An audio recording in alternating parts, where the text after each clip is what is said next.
Oh, hey guys, this is Crazy Puke here. What I'm going to do is I'm going to make a beginner's tutorial for people that have just recently had Minecraft and really need some help on what to do. I think this will be very useful for some people. So I'm going to make a new world. I'm just gonna name it. There, like basically nothing. I'm gonna put it in creative just to show you some of the basic things that you can make. So super flat. See, I put in the random seed like I always do. And I am going to create the new world. We just gotta wait for it to load. Alright, so when you start off, this is just a nice tutorial map. If you were playing survival, it would be pretty different. So what I'm going to show you is basically some crafting and how to get to different places. So I'm going to start off with some simple redstone, very simple redstone, with levers, buttons. Let me just get block of stone and some simple redstone and a door and a pressure plate. So what I'm going to show you here is how to really operate pistons.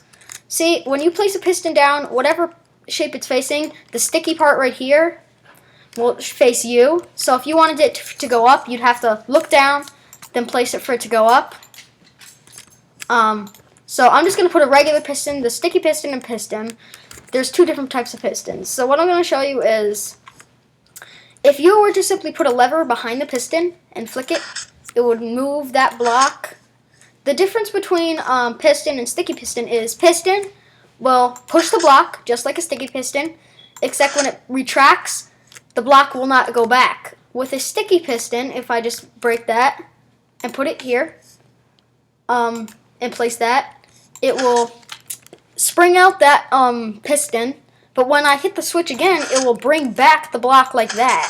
So I think that's pretty cool. So what I'm going to show you now is how to make it longer range. Like if you wanted the lever to be a different angle.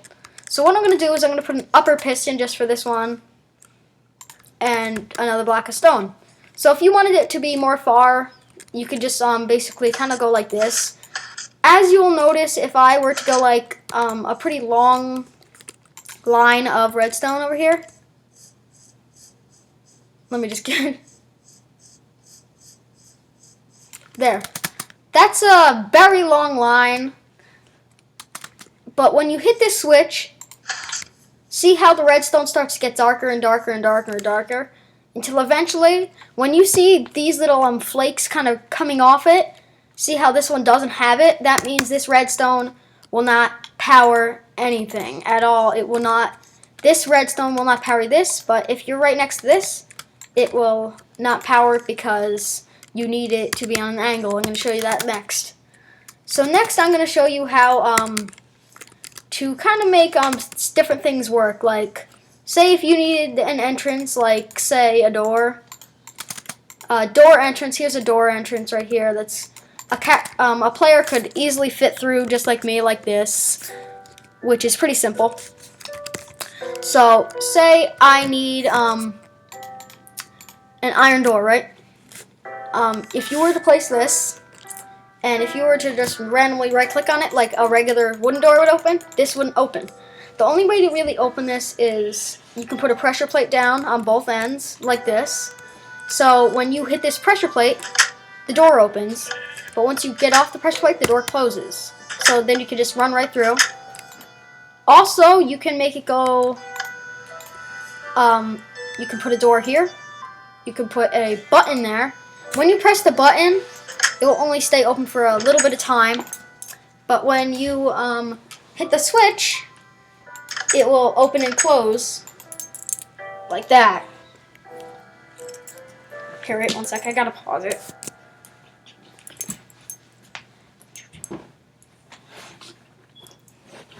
Sorry about that, guys. Here's more of redstone. So what I'm gonna show you next is how the redstone lamp works. I'm going to show you redstone repeaters, how TNT, note blocks, and a dispenser will work. So, oh wait, let me just get some redstone. Here we go. This will be the last thing I'll show you. TNT would be lit off with flint and steel, but say if you were to put some redstone next to it, like that, and then put a switch, that will work too. See? Perfect. Alright, this is how a dispenser will work. A dispenser will work, I'm sorry. Alright, so you can fill it with arrows. I love filling it with arrows because this is very cool. When you right click on the dispenser, you can fill it up with anything you want. And if you put a switch on the back, it will fire it. See, I'm firing the arrows right there. So it's basically kind of like an automatic bow and arrow when you do other things. But say if I wanted to fill it with this lever. Actually, that won't work. I need that lever. If you wanted to fill it with redstone and then hit that, it won't actually fire the redstone. It will more or less kind of like plop it out a little bit. Like if you go like this, it will like shoot out that redstone. Very simple, very fun for your house. Also, I'm going to show you the note blocks. It makes different sounds, different music, and if you put like levers next to it, it'll keep that same note. That's very easy. And the last thing I want to show you before I wrap up this video is how something called a redstone lamp works. So I'm just going to time set night. Alright, it's pretty dark out now. So what I'm going to show you is I'm just going to connect all this with redstone just like that. And then I'm going to hit this switch. And then all of the, oh wait, I need a redstone repeater. You go like this. Oh.